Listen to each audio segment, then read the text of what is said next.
They stay in here? Yes, yes. Oh. Somewhere here you see whether you can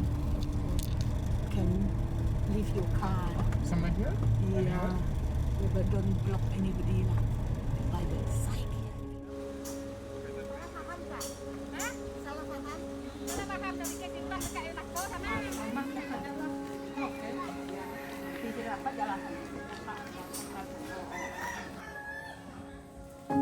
Mula-mula dulu saya pergi UNACO bangunan.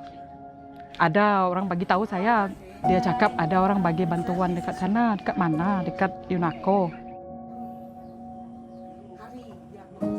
Dulu kan UNACO tu masih kontrak, masih pokok hutan macam itu, belum macam sekarang.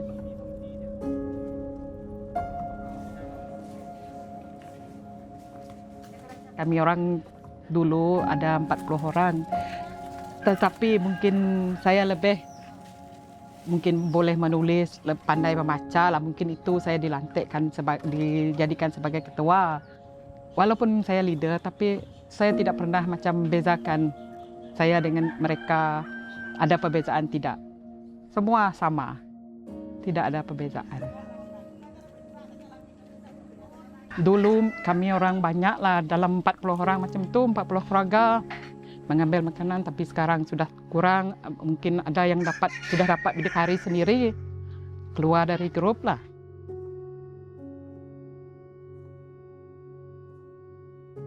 Kalau kamu tanya saya dalam skup ini, saya macam mana mau cakap, sangat-sangat menghargai skup lah, sebab dia selalu tolong bah.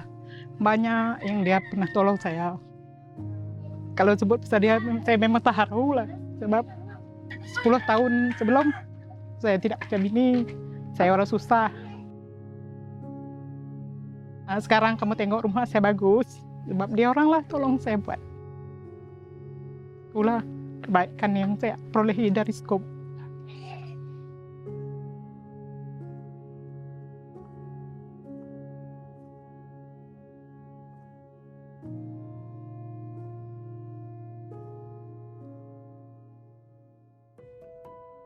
When we started in 2010, we found out there were 400 over families in the vicinity of Kuching that are really poor.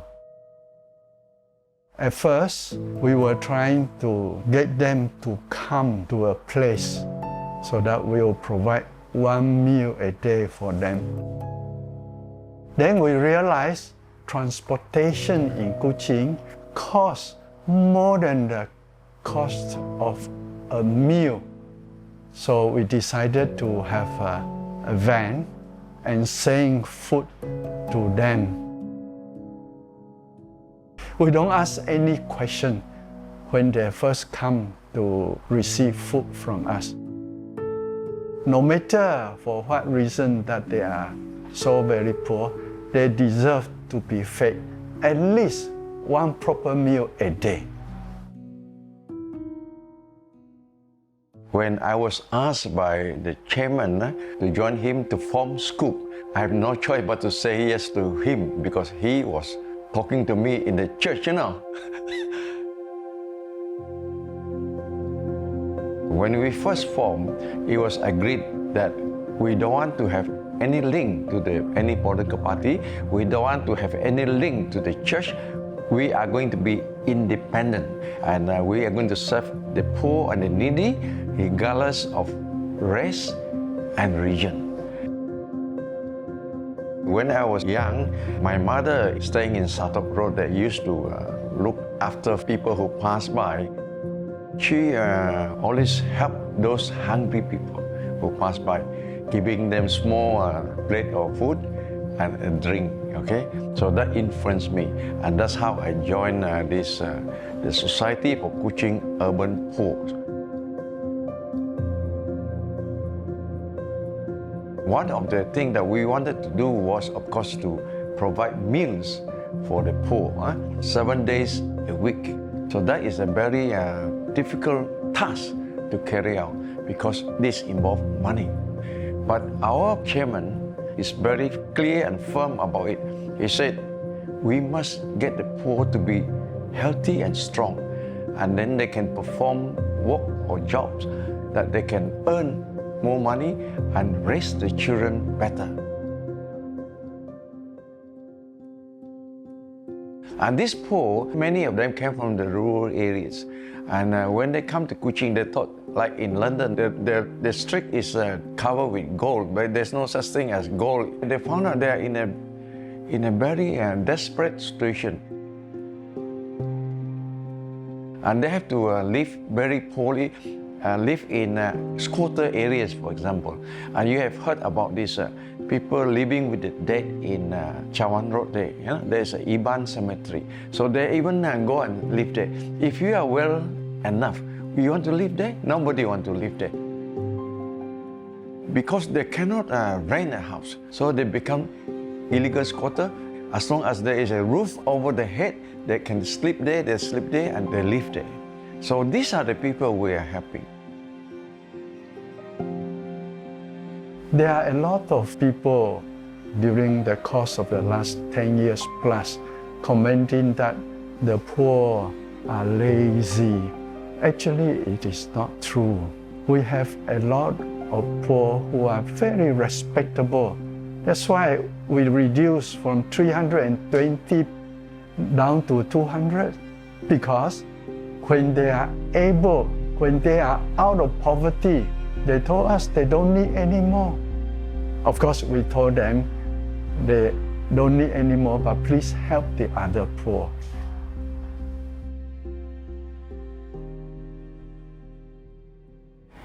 When they talk of challenges, of course, it's very hard to visualize how you're going to sustain this operation. One president of an NGO said to me, Colonel, your society can only last 3 months. They know it's not easy. It's not easy, and to give meals every day and cost a lot of money is a more or less impossible task, you see. But we lasted more than 10 years already. So that is the pride of Scoop in Sarawak. It is just our love for them, no ulterior motive.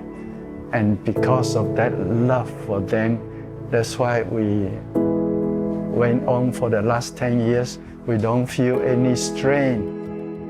We only have one paid worker, that is Milton, our driver. All the rest of us are doing it voluntarily. We don't gain a cent ourselves. In fact, we all spend. Is it worth it? Sure, worth every penny. Yes.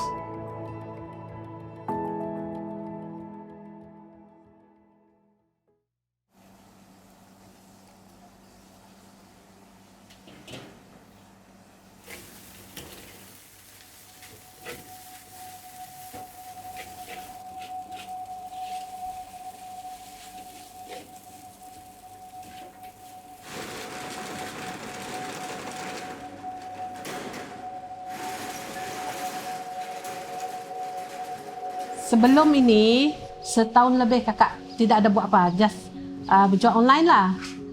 So, kakak call balik bos lama, Uncle Fabian lah, sebab kita tahu dia selalu buat tapau untuk bagi kepada orang yang miskin lah. So, kakak cakap boleh tolong sih, sebab tidak ada kerja kan, dia cakap boleh tolong dengan satu syarat, mesti buka satu kedai.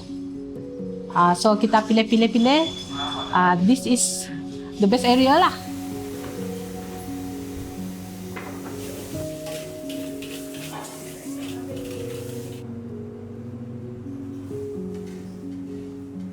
Kita buka dari pukul 4 pagi. Pukul 3 pagi kita sudah datang sini prepare. Dalam 1 jam kita prepare semua. Kita goreng mie yang simple-simple, nasi lemak, kuih-kuih. Kita buat sendiri lah. Kita buat ni pun untuk bajet. Orang yang nak beli RM2, RM3. Untuk orang yang bekerja di sini lah. Jual ikan, jual sayur di sini. Tidak mau fikir letih lah. Kalau you letih memang you down sudah. Sebab kita fikir kita ada keluarga, kita ada anak, semua masih sekolah. Have to lah.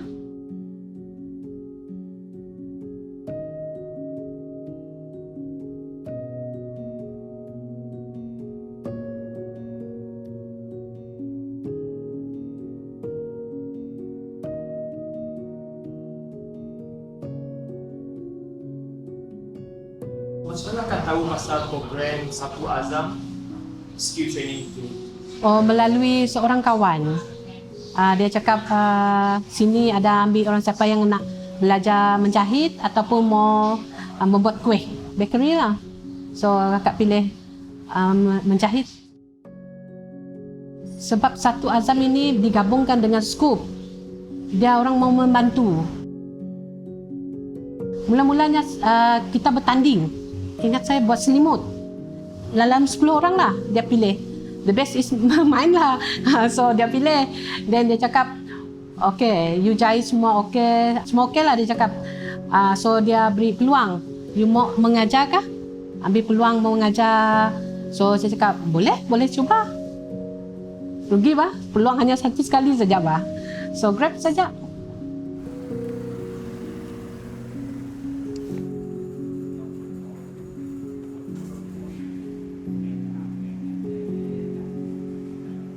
At first, I was quite hesitant whether I can cope with, because I've never done a training school, But with the support from all the other EXCO members, they say, you can do it.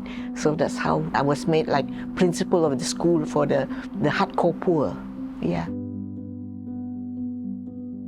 We had to submit their names to the district office for them to vet and see whether they are really hardcore poor. And then we get all the names from the ministry and then we train them.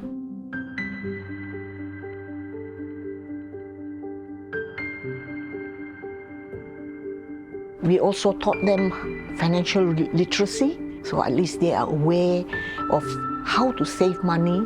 And we even brought them to the banks to open accounts, so that they slowly know how to save money. We want to impart to them that they are the same, with us. What we need and what their needs are more or less the same. So when you see that they are not aware of how to go about things, it's our passion for the poor. You feel that you must help them. Kami khusus time ya, dalam masa sebulan lah, macam-macam kami belajar tentang gunakan mesin, tampung 1000, selimut tampung 1000, jahit pakai gantung tisu, macam-macam lah yang kami pelajari. Kami mula-mula dulu pun si pandai makin je langsung nang kosong, nang si pandai menggunakan mesin jahit ya nang kosong.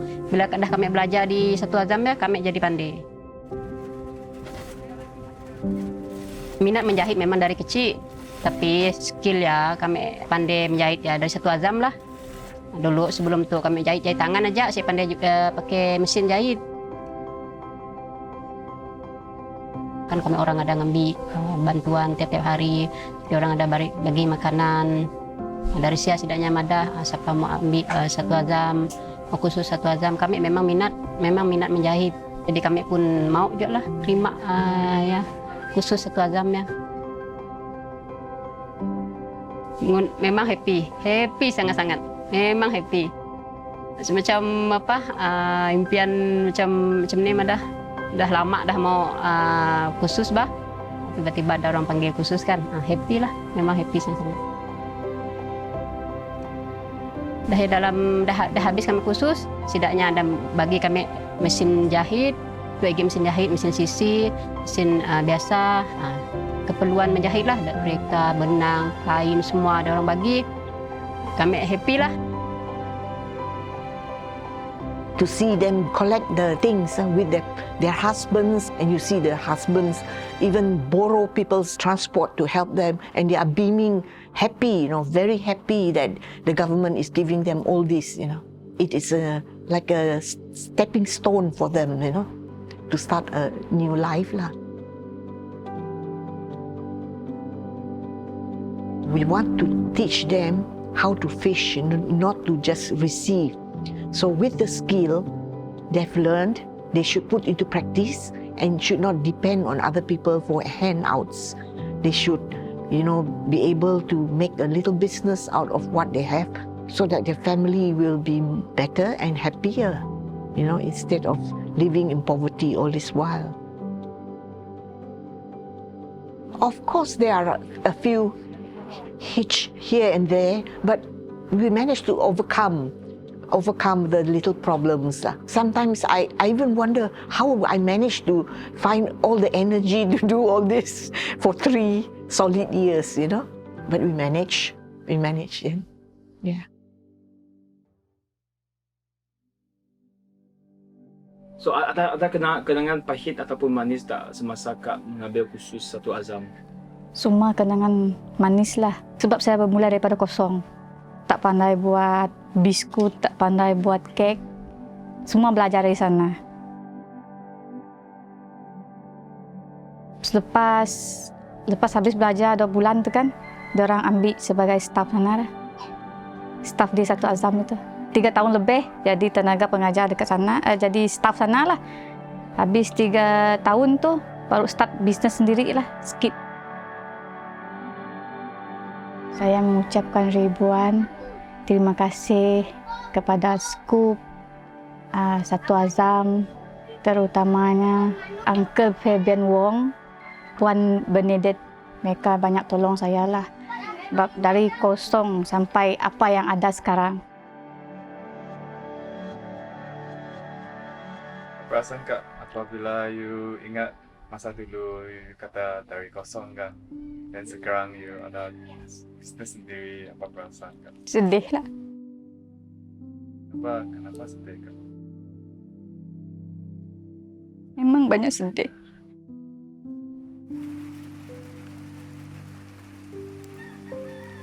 Dalam masa 2 bulan tu ada masalah family lah dengan suami. Lepas tu seorang bercerai lagi lah. Kebanyakan untuk Uncle Fabian banyak tolong, Uncle Benedict banyak tolong. Diorang bagi semangat lah. Dengan sepunya anak semua masih kecil. Masa tu lah. Pas bercerai tu,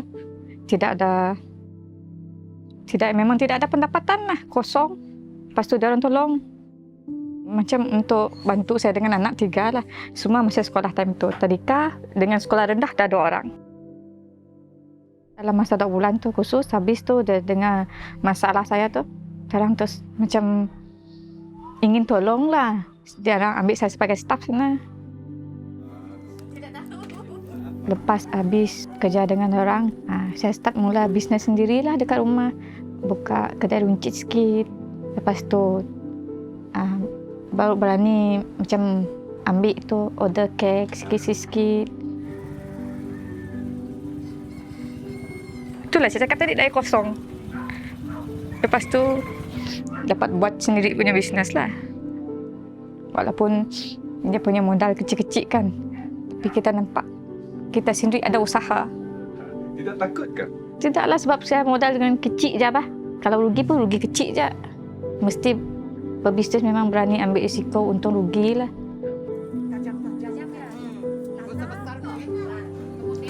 Contohnya yang ada usaha sama dengan saya tu, Sunati.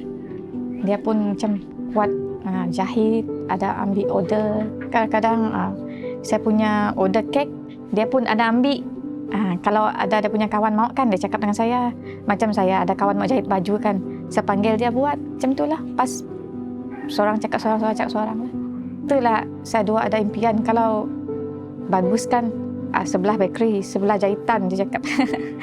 2 orang kawan tidak lari, cakap. Kamu punya impian? Dia punya impian sama saya punya impian. Bagus ada 1 kedai kan, 1 bakery, 1 itu jahitan, boleh jumpa hari-hari, cakap.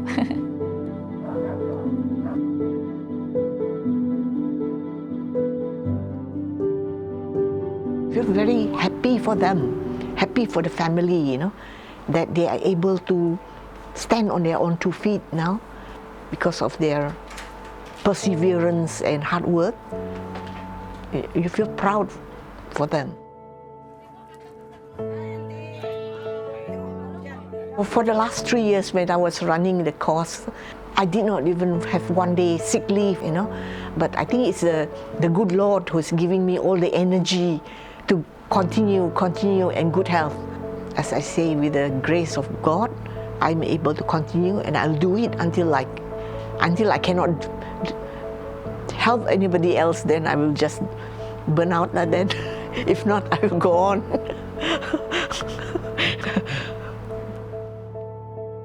Not only me, but all my dear colleagues have been doing for the last 10 years plus, all because of our love for the poor.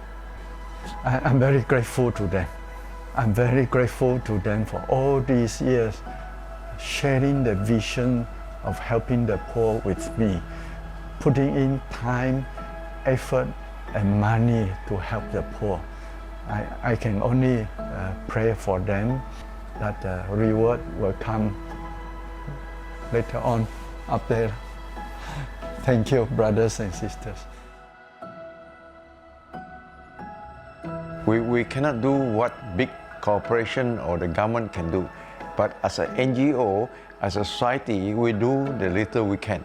Yeah, you don't expect anything, and if one out of 100 of these poor who receive our assistance say thank you to me, is good enough. Of course, we all feel great and joyful. That is the whole thing, is to see them doing well. We are happy, very happy for them. I think to all of us is the same. It's very meaningful, and we are very happy about it, and that is what we want to see. Not only for them, even for the family members, and even for the relatives and so on, if they can influence them to be better. And we also know maybe years to come, they will be doing the same thing to help others. Those who have graduated, I'll call it, I thank God for them that have been with us, very dear to us, and a lot have come back to help the others. God bless them and their families. And those who are still with us, don't feel shy. We will continue to help all of you and your families. God also bless you and your families.